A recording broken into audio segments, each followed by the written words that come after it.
수십억 달러의 막대한 연구 예산, 그리고 노벨상에 빛나는 천재 과학자들, 또 그 엄청나게 화려한 세계 최고 수준의 연구 시설들? 네, 아주 익숙한 이미지죠. 그렇죠. 우리가 그 글로벌 초거대 제약사, 막 이런 단어를 들을 때 자연스럽게 머릿속에 떠올리는 그림이잖아요. 맞아요. 다들 그렇게 생각하시죠. 그런데 말이죠. 이 거대한 제약 공룡들이 전 세계에 팔고 있는 그 어마어마한 블록버스터 신약 중에 실제로 자기네 연구실에서 처음부터 끝까지 자체 개발한 약이 절반도 채 되지 않는다면 믿으시겠습니까? 아, 그거 참 놀라운 수치인데요. 정확히 수치로 따지면 불과 36%밖에 안 됩니다. 와, 36%요?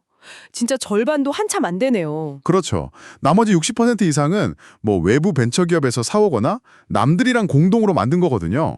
그러니까 우리가 아는 그 대단한 혁신의 상당 부분이 사실은 일종의 외주 결과물인 셈이죠. 야, 이거 진짜 충격적인데요. 바로 이 지점이 오늘 저희가 이번 심층 탐구에서 파헤쳐볼 핵심 주제입니다. 여러분, 신약 하나를 시장에 내놓기까지 평균 10년이라는 시간, 그리고 수조 원의 비용이 드는 제약산업은요, 정말 현대 자본주의에서 가장 치열하고 리스크가 큰, 뭐랄까, 거대한 체스 게임 같아요. 맞습니다. 판돈이 어마어마하죠. 네, 여기서 어떤 회사는 세상을 바꾸면서 천문학적인 돈을 벌어들이는데 반대로 어떤 회사는 그저 헛돈만 막 날리고 무대 뒤로 쓸쓸히 사라지잖아요? 도대체 그 승패를 가르는 진짜 원인, 그 숨겨진 성공 공식이 뭘까요? 오늘 저희가 다룰 두 편의 최신 연구 자료가 그 복잡하게 얽힌 실타래를 푸는 아주 완벽한 실마리를 쥐고 있습니다. 오, 어떤 자료들이죠? 일단 첫 번째는 전 세계 80개 제약사의 이사회 구조, 그 거버넌스가 기업의 재무 성과에 어떤 영향을 미치는지 아주 낱낱이 분석한 2025년 논문이고요. 네, 이사회 구조. 그리고 두 번째는 글로벌 상위 20개 제약사가 2011년부터 무려 11년 동안 출시한 237개의 신약 데이터를 바탕으로 그 혁신의 진짜 출처가 어디인지 추적한 2026년 최신 연구입니다. 아, 237개 신약을 전부 다 뜯어본 거네요. 여러분 지금 주식시장 흐름을 날카롭게 보시는 투자자분이시든 아니면 기업의 다음 분기 생존 전략을 고민하시는 기획자분이시든 그것도 아니면 그냥 단순히 이런 거대한 기업 시스템이 어떻게 굴러가나 궁금하신 호기심 많은 분들 모두에게 오늘 저희 심층 탐구는 단순한 제약업계 뒷얘기가 아닐 겁니다. 그렇죠. 모든 비즈니스에 적용되는 이야기니까요. 맞아요. 거대한 조직이 혁신을 어떻게 설계하고 쟁취하는지, 나아가 그 거대한 배의 방향타를 과연 누가 쥐고 있어야 하는지에 대한 아주 적나라한 해부학에 가깝거든요. 자, 이것부터 하나씩 좀 풀어볼까요? 네, 아주 좋습니다. 기업의 성공을 진짜로 해부하려면 먼저 그 제일 꼭대기, 그러니까 결국 의사결정을 내리는 이사회부터 뜯어봐야 하잖아요. 첫 번째 2025년 논문을 보면 이사회의 독립성, 그리고 기업의 규모, 또 부채가 성과에 미치는 영향을 분석했단 말이죠. 네, 그 부분이 정말 흥미로운데요. 데이터상으로 이사회에 사회이사가 많고 또 독립적인 구조를 단단하게 갖출수록 그 총자산 이익률 같은 재무 성과가 눈에 띄게 좋았다는 결과가 나왔습니다. 오, 그래요? 약간 제약업계 특유의 그 천문학적인 리스크 관리, 그것 때문이라고 봐야 할까요?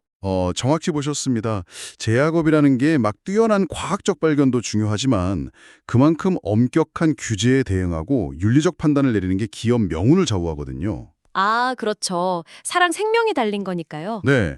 그래서 경영진이 막 단기적인 주가 부양이나 당장의 실적에 쫓겨서 사실상 성공 확률이 희박한 임상시험을 무리하게 막 밀어붙이려고 할 때가 있어요. 아, 매몰 비용 아까워서 막 구못하는 거네요. 맞아요. 그때 회사 내부의 이해관계에서 자유로운 그런 독립적인 이사회는 객관적인 데이터를 바탕으로 과감하게 플러그를 뽑을 수 있는 거죠. 일종의 강력한 제동장치 역할을 하는 겁니다. 그러니까 매몰 비용에 막 미련두지 않고 냉정하게 멈출 줄 아는 감시자가 곁에 있어야 배가 산으로 가지 않는다는 거군요. 건강한 감시 기능이 헛돈 쓰는 걸 막아준다. 이해했습니다. 네, 아주 핵심적인 기능이죠. 근데요, 제가 이 데이터를 보면서 머리가 제일 복잡해졌던 부분이 따로 있어요. 바로 규모의 역설 부분인데요. 아, 그 사이즈 말씀이시죠? 네, 임상 3상까지 막 수천 명 환자 대상으로 테스트 끌고 가려면 돈이 어마어마하게 들잖아요. 그러니까 직관적으로는 당연히 덩치가 엄청 크고 부채가 적은, 한마디로 현금 창고가 빵빵한 거대 기업이 무조건 유리할 줄 알았거든요. 누구나 그렇게 예상하죠. 저도 처음에 그렇게 생각했으니까요. 그쵸. 근데 정작 기업 규모가 작을수록 재무 성과가 더 좋게 나타났다는 뜻밖의 결과가 나왔단 말이죠. 이거 직관에 너무 어긋나는 거 아니에요? 상식과는 분명히 좀 다르게 느껴지실 겁니다. 하지만 그 기업 규모가 거대해질수록 필연적으로 따라붙는 고질적인 병폐를 생각해 보셔야 해요. 고질적인 병폐요. 아, 설마? 네, 바로 조직의 경직성과 관료주의입니다. 덩치가 커지면 의사결정 속도가 엄청나게 느려지거든요. 아, 결제 라인이 길어지는 거군요. 맞습니다. 연구실에서 아주 혁신적이고 유망한 후보 물질을 발견하더라도 수많은 단계의 결제를 거치고 각 부서 간에 막 예산 확보 다툼을 벌이다 보면 결국 시장의 적기를 완전히 놓쳐버리는 경우가 비일비재하죠. 아, 듣고 보니까 이거 요즘 자동차 산업 상황이랑 놀랍도록 비슷하네요. 어떤 면에서요? 왜 수십 년 동안 그 내연기관 자동차를 막 완벽하게 찍어내던 거대한 레거시 제조사들이 최근에 전기차나 소프트웨어 중심 회사로 전환하려고 할 때 엄청나게 고전하잖아요. 아, 그렇죠. 덩치는 엄청나게 큰데 민첩하지가 않죠. 맞아요. 공장도 막 엄청 크고 인력도 수만 명인데 정작 차량에 새로운 소프트웨어 업데이트 하나 무선으로 쏘는 시스템 구축하는데 한참 걸리거든요. 네. 반면에 신생 전기차 스타트업들은 어떤가요? 걔네는 덩치는 작아도 소프트웨어 문제 생기면 그냥 밤새워서라도 코드 수정하고 다음날 바로 갈아엎잖아요. 그러니까 마치 거대한 크루즈선보다 날렵한 쾌속선이 이 변화무쌍한 제약업계 바다를 항해하는데 더 유리하다? 이런 뜻이네요. 와, 아주 완벽한 비유입니다. 제약산업 역시 이제는 과거처럼 자본력 하나로 막 밀어붙이는 시대를 지나서 자원의 민첩한 재배치가 생존을 가르는 핵심이 된 거죠. 자원의 민첩한 재배치요? 네, 논문에서 부채 비율이 낮을수록 성과가 좋았다는 데이터도 완전히 같은 맥락이에요. 은행 이자 갚는데 돈이 막 묶여있지 않아야 유망한 벤처가 나타나거나 새로운 의료 트렌드가 폭발했을 때 곧바로 현금을 투입해서 기회를 낚아챌 수 있으니까요. 아, 기회가 왔을 때 바로 쏠 수 있는 총알이 있어야 한다는 거군요. 맞습니다. 결국 시장에서 승리하는 기업은 몸집이 제일 큰 공룡이 아니라 환경 변화에 가장 기민하게 반응하는 그런 민첩한 포식자라는 사실이 데이터로 증명된 겁니다. 네, 자 이렇게 자원을 민첩하게 움직일 수 있는 독립적이고 건강한 이사회가 성과의 핵심이라면 이사회를 구성하는 사람들의 문제는 어떨까요? 사람들의 문제라면 거버넌스의 사회적 지표 쪽이군요. 네, 최근 거의 모든 비즈니스 영역에서 제일 뜨거운 화두가 바로 다양성 지표잖아요. 구조적인 독립성 못지않게 의사결정권자들의 인적 다양성도 기업 체질에 엄청난 영향을 미칠 텐데요. 그렇죠. 오늘날 기업 거버넌스 평가할 때 이사회 내 성별 다양성이나 장애인 근로자 포용성 지표는 거의 필수적인 항목이 됐습니다. 그럼 이번 논문에서는 이 다양성과 재무 성과의 관계가 어떻게 나왔나요? 이 부분에서 도출된 통계적 결과는요. 우리가 흔히 표면적으로 기대하는 바와는 상당히 달랐습니다. 달랐다고요? 네, 우선 장애인 포용성 지표의 경우를 보면 기업의 재무 성과에 어떤 통계적으로 유의미한 직접적 영향을 미치지는 않는 것으로 나타났고요. 그래요.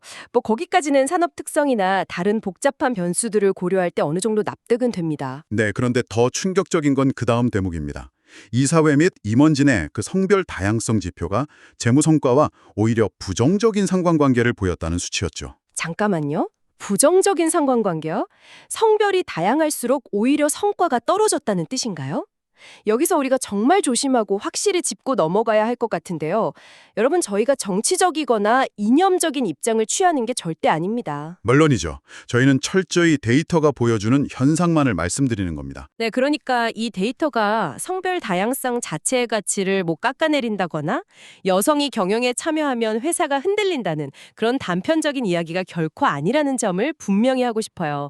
데이터는 그냥 현상을 비추는 거울이니까요.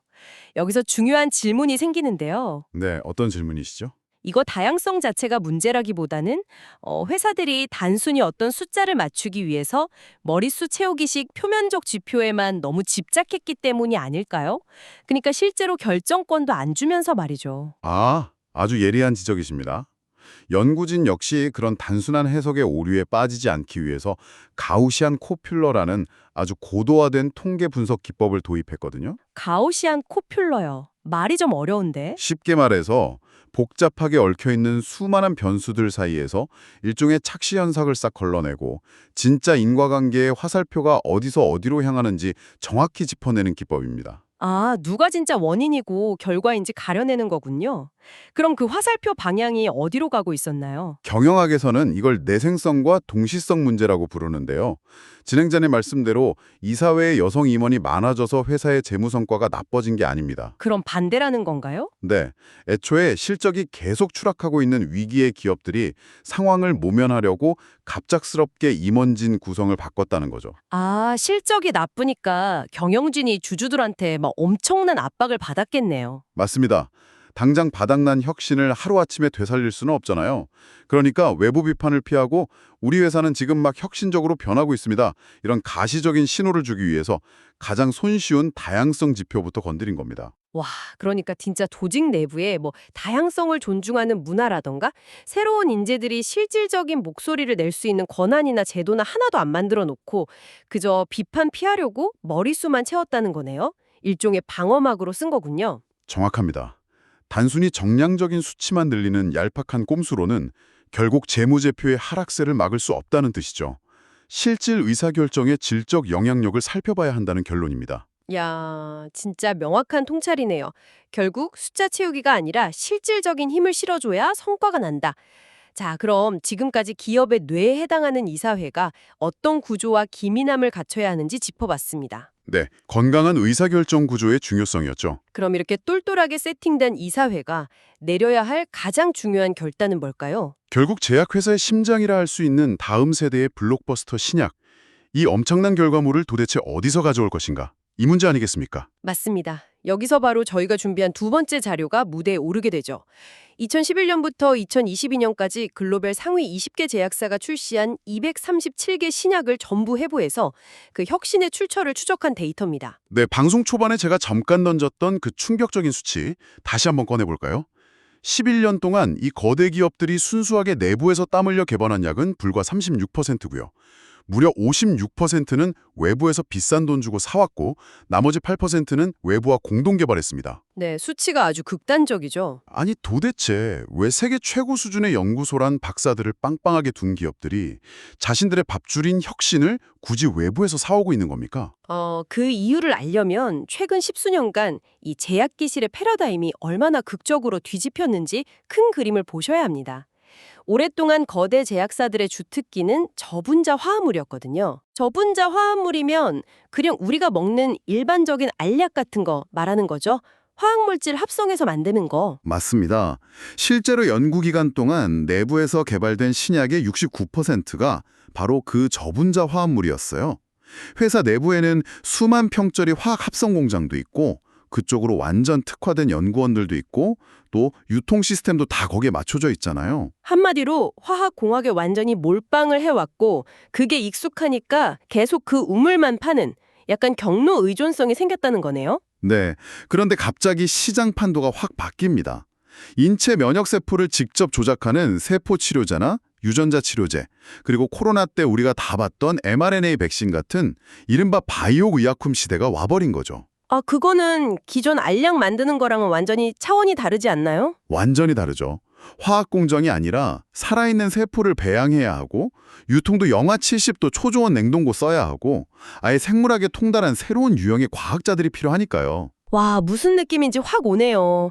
평생 내연기관 자동차 엔진 만들던 회사가 어느 날 갑자기 배터리 화학 반응이랑 자율주행 코딩을 처음부터 다 해야 되는 그 막막함이랑 똑같은 거잖아요. 아주 찰떡 같은 비유입니다. 그 인프라를 내부에서 맨 땅에 헤딩하면서 다 구축하기에는 트렌드가 너무 빠르고 비용도 치명적이죠. 그래서 밖에서 사온다는 거군요. 네. 그래서 거대 제약사들이 자신들이 잘하는 전통적인 방식은 그대로 유지하되 이 완전히 새로운 기술 트렌드는 굳이 내부 개발을 고집하지 않기로 한 겁니다.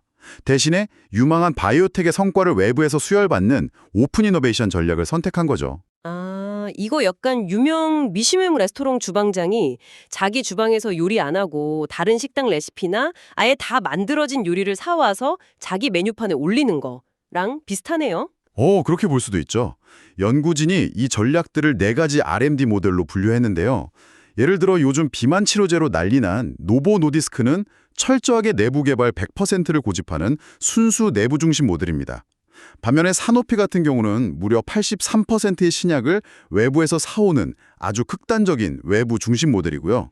극과 극이네요. 뭐 화이자나 노바티스는 섞어 쓰는 하이브리드일 거고요. 자, 그럼 여기서 결정적인 질문 하나 던져보죠. 이렇게 막대한 자본력으로 이미 검증되고 싹수가 보이는 혁신을 외부에서 쏙쏙 골라서 샀잖아요. 그럼 당연히 나중에 시장에 내다 팔았을 때 상업적인 수익도 이 외부에서 사온 약들이 압도적으로 1등을 했겠죠. 경영진들도 당연히 그런 효율성을 기대하면서 수조 원을 결제했을 겁니다. 그런데 가장 큰 반전이 여기서 나옵니다. 반전이요? 네, 상업적 성과, 그러니까 시장에서 실제로 벌어들인 연평균 매출액을 까보니까 외부에서 인수한 신약은 연평균 약 5억 7,900만 달러에 그쳤어요. 오, 5억 7,900만이요? 그런데 반대로 회사 내부에서 묵묵히 개발한 신약은 연평균 9억 500만 달러를 벌었고요. 심지어 아예 초기부터 파트너와 공동 개발한 신약은 무려 10억 3,400만 달러라는 최고 수익을 기록했습니다. 와, 이 대목이 진짜 흥미로운데요. 그러니까 효율성 따져서 리스크 줄이려고 밖에서 비싼 돈 주고 사왔는데 막상 뚜껑을 열어보니까 돈은 집에서 직접 땀 흘려 키운 약이나 같이 만든 약이 거의 2배 가까이 더 벌어다 준다는 거잖아요. 데이터가 그렇게 말해주고 있죠. 아니 대체 왜요? 이미 검증된 걸 샀는데 왜 시장에서는 성과가 더 낮을까요? 겉보기엔 완벽해 보이는 쇼핑 이면에 숨겨진 3가지 맹점이 있습니다. 첫 번째는 바로 흡수 역량의 차이입니다. 흡수 역량이요? 그게 정확히 뭐죠?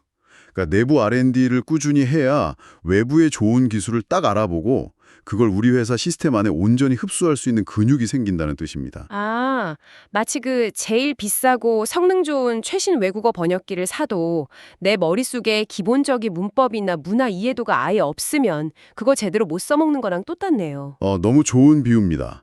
좋은 기술을 사와도 내부 연구진이 그걸 뼛속까지 이해하지 못하면 결국 기존 제조 시스템이나 유통체인하고 유기적으로 결합을 못하고 겉돌게 되거든요. 밭 갈아본 적 없는 농부가 명품 씨앗 쌓은다고 열매 맺는 게 아니라는 거군요. 그럼 두 번째 이유는 뭡니까? 두 번째는 암묵적 지식의 부재입니다. 신약 개발이 보통 10년 넘는 마라톤이잖아요. 그 긴 시간 동안 연구팀은 엑셀 데이터나 논문으로는 절대 설명 못하는 미묘한 노하우를 축적합니다. 아, 뭐 특정 온도에서 약이 어떻게 변한다거나 규제 당국이 깐깐하게 굴 때 어떻게 방어해야 하는지 그런 감각 같은 거요? 네, 맞아요. 그런데 밖에서 다 완성된 걸 사온 사람들은 그 10년치 고통스러운 오답노트가 머릿속에 없는 거죠. 그러니까 상업화 과정에서 예상치 못한 벽에 부딪혔을 때 유연하게 문제를 해결할 내공이 부족한 겁니다. 오답 노트가 없으니까 응용 문제를 못 푸는 거네요. 자, 그럼 마지막 세 번째 이유는요? 세 번째는 조직을 멍들게 하는 인수압박 편향입니다.